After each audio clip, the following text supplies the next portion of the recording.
Frère Martin, je remarque que ces derniers temps, tu sembles être distant de Dieu. Est-ce qu'il y a quelque chose qui te tracasse? Frère Tom, je ne sais pas comment l'expliquer, mais j'ai l'impression de m'éloigner de ma foi et de ma relation avec Dieu. J'ai honte de l'avouer, mais je me suis laissé emporter par la pornographie et cela affecte ma vie spirituelle. Je comprends que ce soit difficile à admettre, mais il est important d'être honnête avec soi-même et de reconnaître ses faiblesses.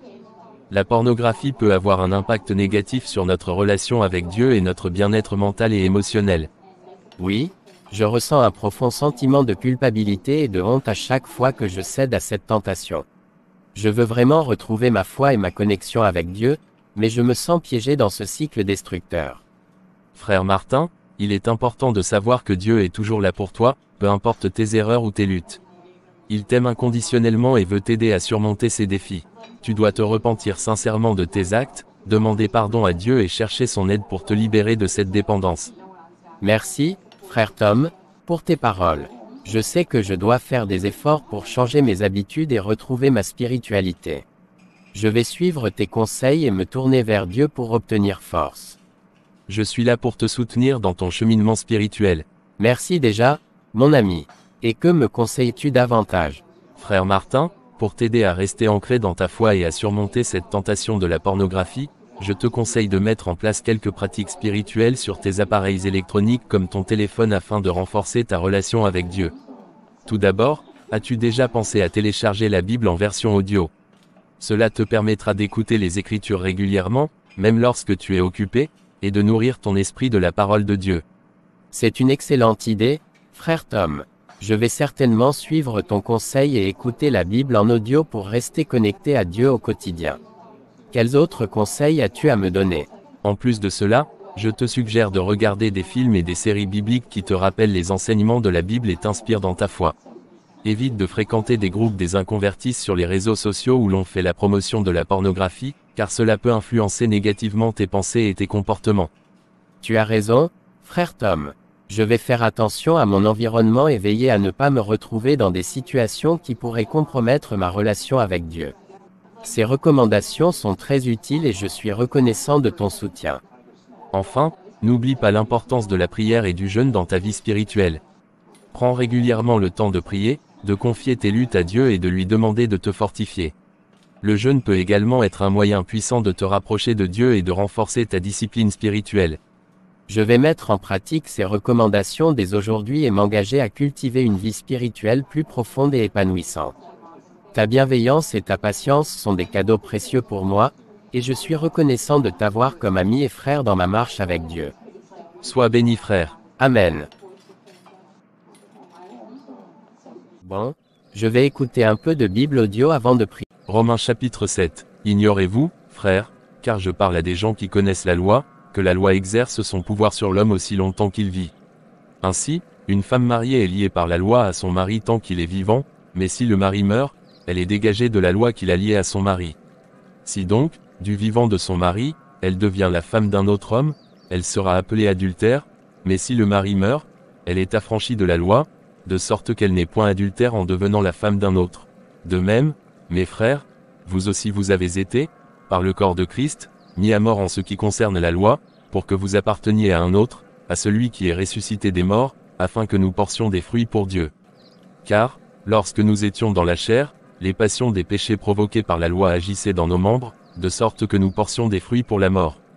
Mais maintenant, nous avons été dégagés de la loi, étant morts à cette loi sous laquelle nous étions retenus, de sorte que nous servons dans un esprit nouveau, et non selon la lettre qui a vieilli. Que dirons-nous donc? La loi est-elle péché? Loin de là, mais je n'ai connu le péché que par la loi. Car je n'aurais pas connu la convoitise, si la loi n'eût dit, tu ne convoiteras point.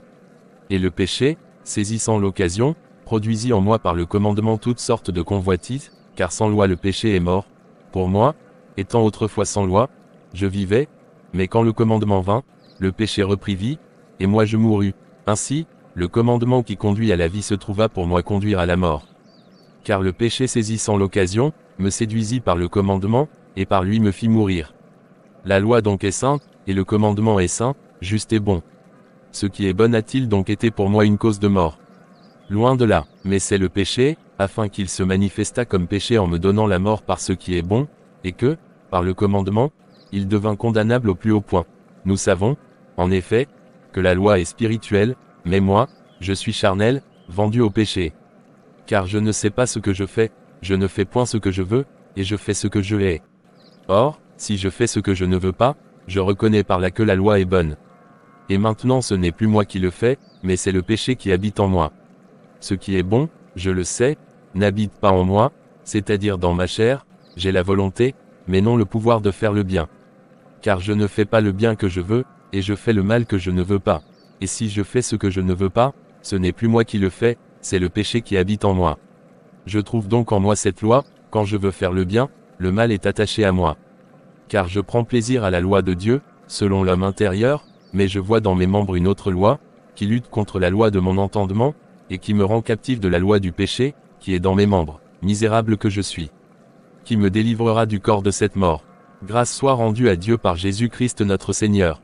Ainsi donc, moi-même, je suis par l'entendement esclave de la loi de Dieu, et je suis par la chair esclave de la loi du péché. Je vais prier maintenant. Seigneur, je viens à toi dans l'humilité et la sincérité de mon cœur pour te demander ta force. Je reconnais que j'ai été faible devant la tentation de la pornographie, et cela a nui à ma relation avec toi et avec les autres. Je te prie, ô Dieu, de m'aider à résister aux envies et aux habitudes qui me poussent vers la pornographie. Donne-moi la force intérieure nécessaire pour surmonter cette épreuve et pour purifier mon esprit et mon cœur. Aide-moi à trouver des activités saines et enrichissantes qui me garderont loin de cette tentation destructrice. Guide-moi vers des influences positives et des relations qui me soutiendront dans mon cheminement vers la victoire sur cette addiction. Accorde-moi la clarté d'esprit pour reconnaître les moments où je suis vulnérable et me donner le courage de choisir la voie juste. Permets que ton amour et ta lumière inondent ma vie, éloignant les ténèbres de la pornographie. Je m'engage à faire de mon mieux pour changer mes habitudes et à rechercher ton aide constante.